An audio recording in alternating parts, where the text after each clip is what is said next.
As spring arrives, you'll find that you're outside more often, and you're going to see these once in a while through most of the country.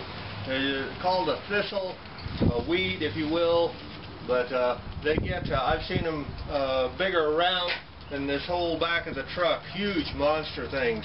They're down to small ones, all sizes. And what you need to know though, if you see one come by or stuck in your yard, that I have seen numerous times that snakes have crawled up in them out in the country someplace, and of course it breaks loose and they'll go for a ride. It just rolls.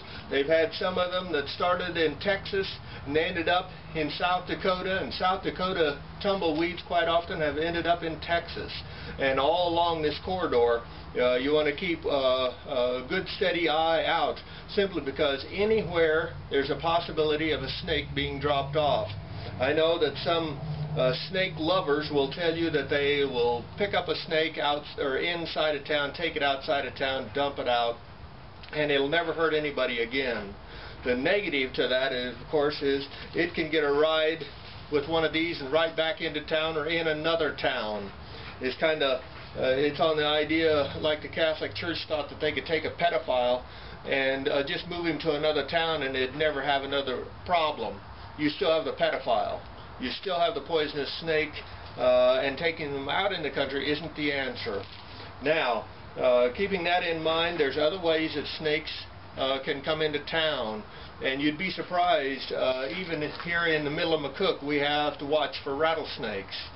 And they can, if you ever drive your vehicle, car, whatever, out in the country or out to the lake and park it, snakes like to crawl underneath there for shade, and the engine, the heat from the engine, they kind of like to get close to it, not on it, but close to it. And so they'll get underneath there and may crawl up in the car.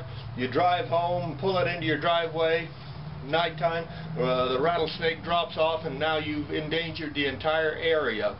And so not to be totally worried about it, but it's just something to keep track of and keep an eye on. And whether it's weeds or that, floods can bring poisonous snakes into your area. Of course, I've even had two men report that they were watching a tornado just a couple of miles away, and a rattlesnake would fall right beside them from that tornado. And when it hit the ground, it didn't kill the snake. It would let him down easy enough that it didn't even kill him. And he was madder than a hop toad, so they, of course, immediately killed the rattlesnake. But two men have told me that, and I would trust their word, you know, with my life, and so I know that's a true story.